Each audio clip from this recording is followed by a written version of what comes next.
Lección número 17. Contenido del nuevo pacto. Vida y poder, parte 8. Cristo formado en nosotros.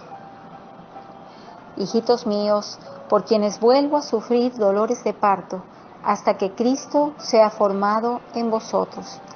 Gálatas 4:19.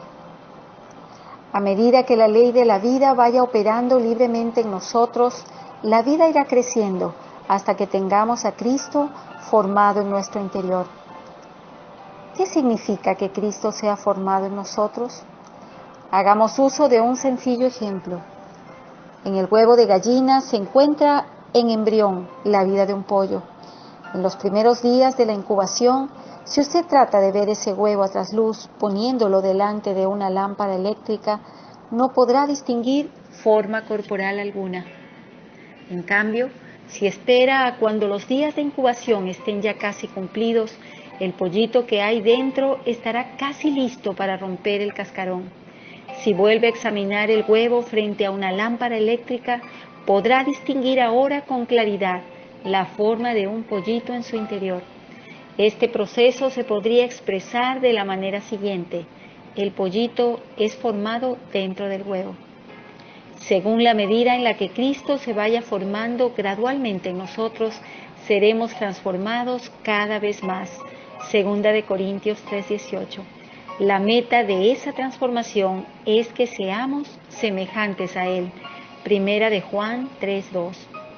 La formación de Cristo es inseparable de la operación de la vida de Dios en nosotros.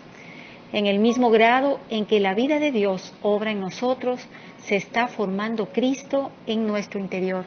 Y ese es también el grado de nuestra transformación. Según se vaya llenando nuestro interior de la vida de Cristo, nuestro exterior irá siendo capaz de exteriorizar esa vida y de manifestar a Cristo.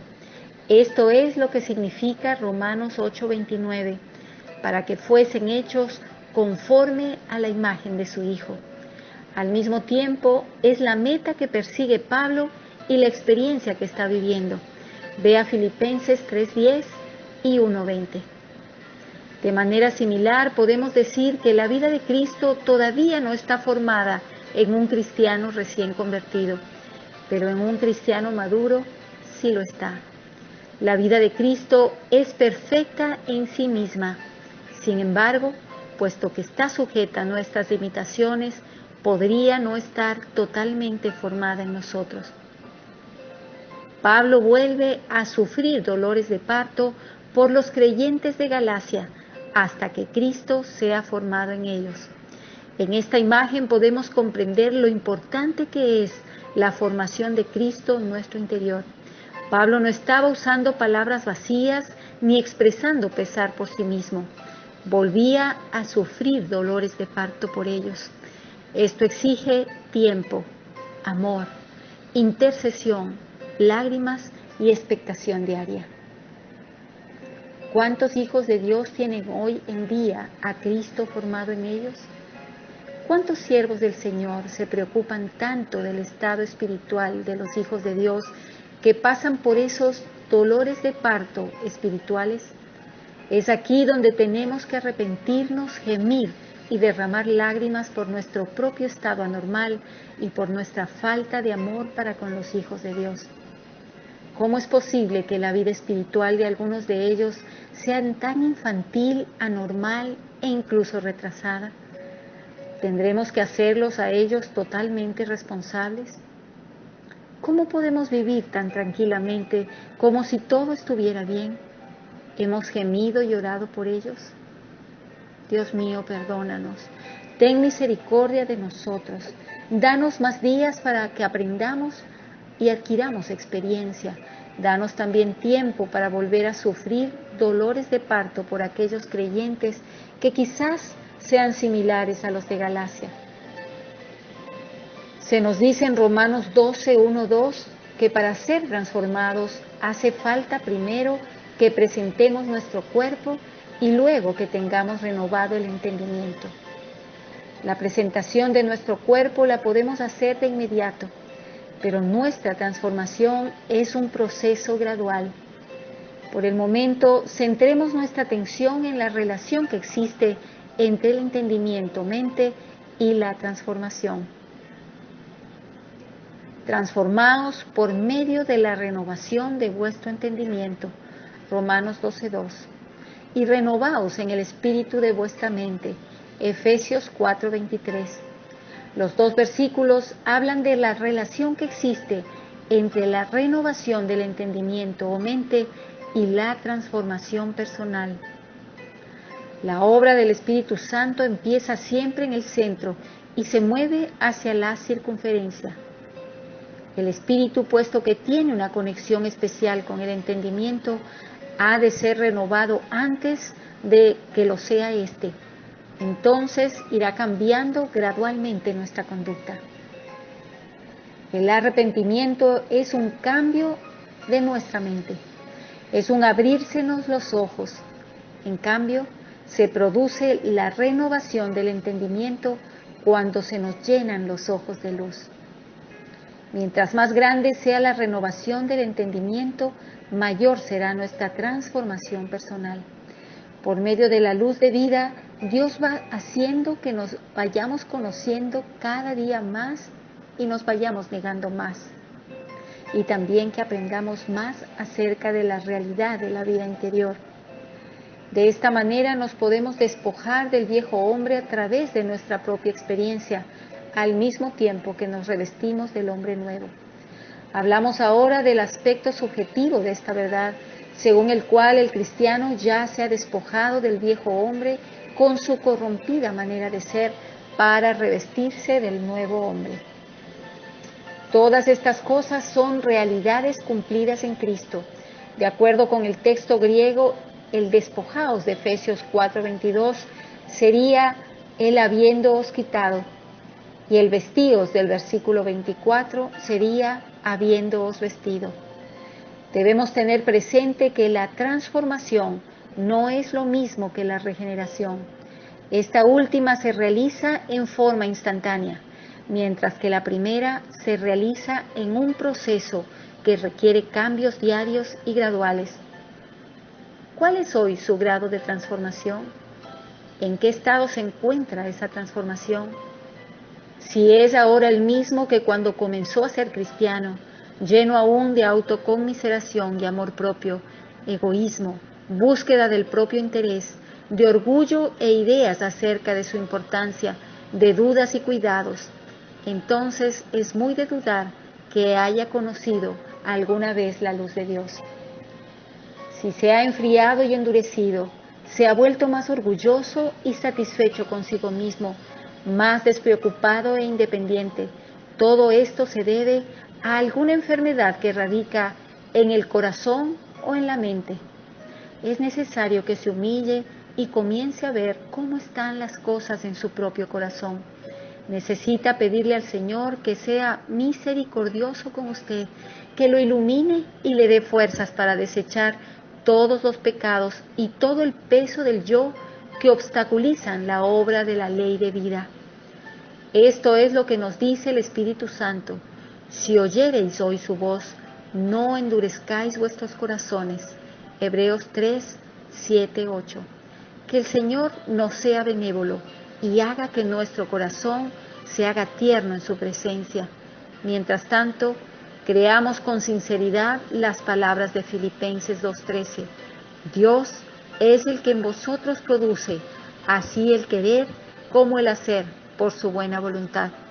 Esta es la característica y la gloria del nuevo pacto. Alabado sea Dios por ello.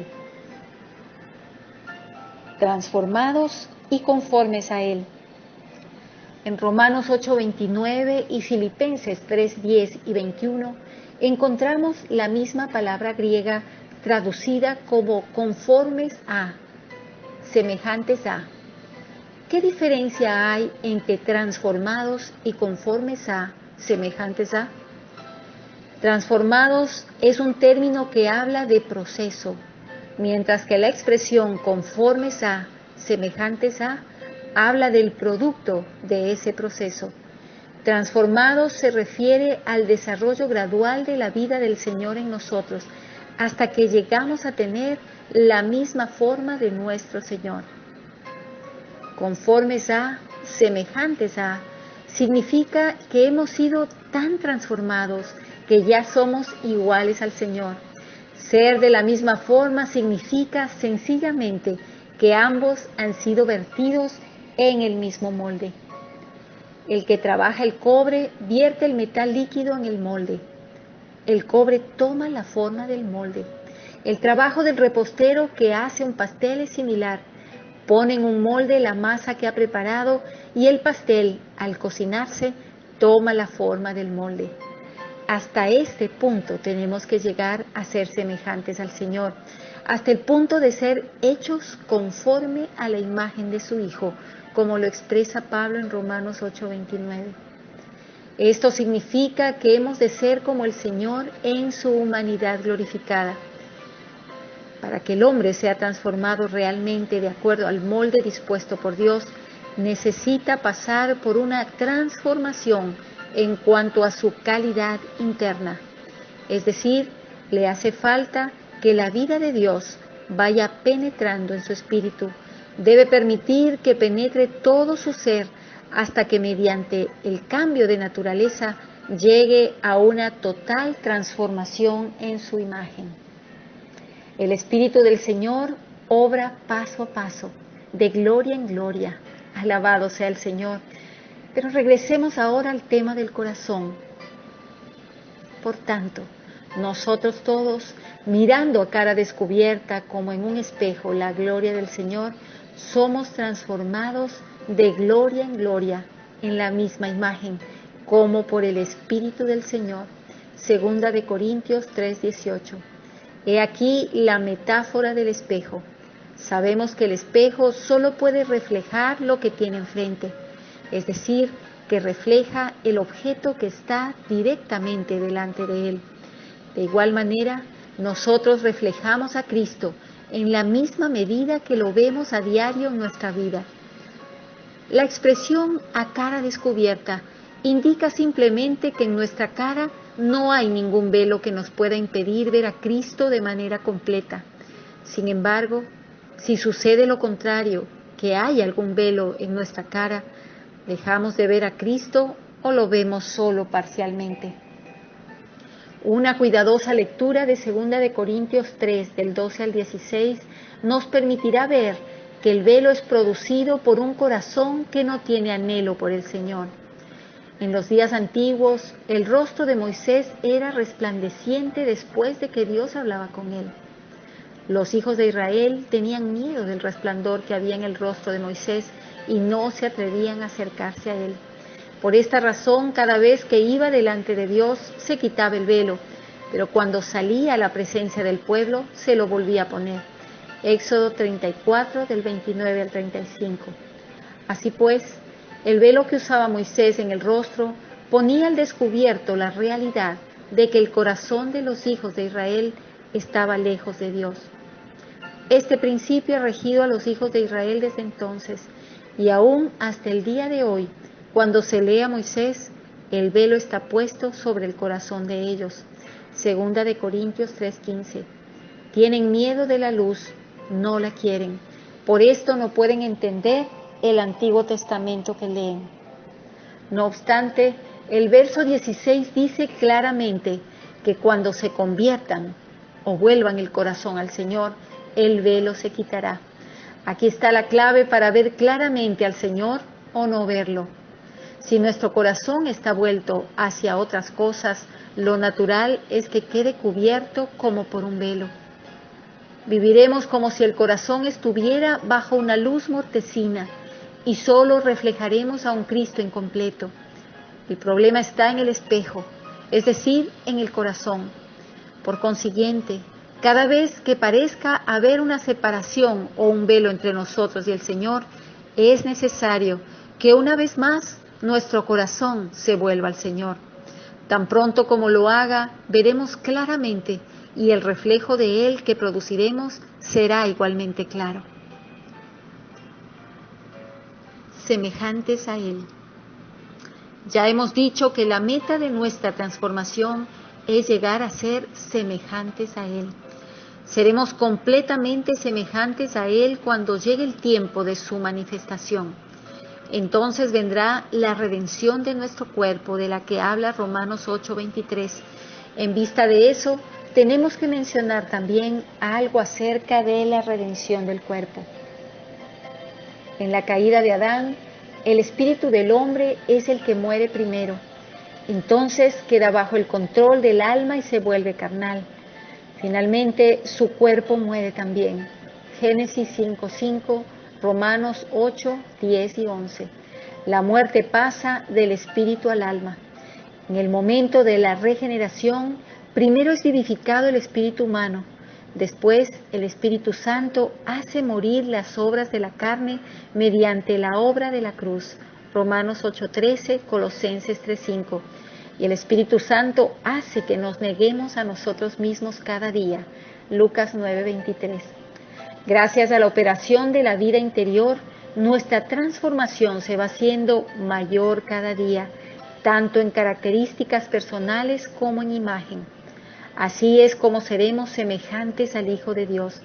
Entonces un día, cuando Él se manifieste, seremos semejantes a Él, porque le veremos tal como Él es. Primera de Juan 3:2. Este es el día que Pablo aguarda, el día de la redención de nuestro cuerpo. Lo confirma también la declaración de que el Señor Jesucristo transformará el cuerpo de humillación nuestra para que sea semejante al cuerpo de la gloria suya, por el poder con el cual puede también sujetar a sí mismo todas las cosas. Filipenses 3:21. Estos versículos nos permiten comprender que la salvación de Dios comienza con la vida que recibe el Espíritu para terminar con la redención del cuerpo. El viviréis de Romanos 8:13 se refiere a nuestro vivir diario del cuerpo. Las Escrituras nos dicen que tanto la resurrección como la transformación son un misterio. Primera de Corintios 15, 51-52. La redención de nuestro cuerpo consiste en hacernos semejantes al cuerpo de la gloria suya, de la que habla Filipenses 3:21. Ciertamente esto es glorioso más allá de toda medida. El apóstol Juan tenía fe en que un día se realizaría. De ahí que proclamara: cuando Él se manifieste, seremos semejantes a Él porque le veremos tal como Él es. Esta es la característica y la gloria del nuevo pacto. Por lo tanto, no permita que su fe se convierta en algo nebuloso y carente de entusiasmo. Aunque la redención de nuestro cuerpo es una gracia de Dios, el apóstol Juan, después de afirmar que seremos semejantes a Él, continúa diciendo: y todo aquel que tiene esta esperanza en Él, se purifica a sí mismo, así como Él es puro. Primera de Juan 3:3. ¿A qué se refiere esta esperanza? Se refiere al semejantes a Él del versículo precedente. ¿Qué significa se purifica a sí mismo? Hay una diferencia entre purificar y limpiar. Limpiar significa quitar la suciedad, mientras que purificar no significa solamente eso, sino también quitar toda impureza, cualquier cosa extraña que se haya mezclado. ¿Cómo nos purificamos a nosotros mismos? Mediante la luz de la vida. Juan 1:4. La iluminación interior nos da a conocer nuestro verdadero estado. Salmo 36:9, con lo que nos capacita para deshacernos de todo aquello que le desagrada a Dios. Dios nos ha hecho participantes de la naturaleza divina, de acuerdo con la sensación interior que esa naturaleza de la vida de Dios produce en nosotros, para que podamos lidiar con los pecados, con nuestro yo y con todo lo que esté fuera de la voluntad de Dios. Quizá no podamos comprender de primera intención estas palabras, sin embargo, notamos una reacción positiva de disponibilidad en nuestro interior. ¿Tiene usted esta esperanza en Él? Si es así, recuerde las palabras del apóstol Juan. Todo aquel que tiene esta esperanza en Él se purifica a sí mismo. Es necesario entonces que se levante y comience a andar de acuerdo a la iluminación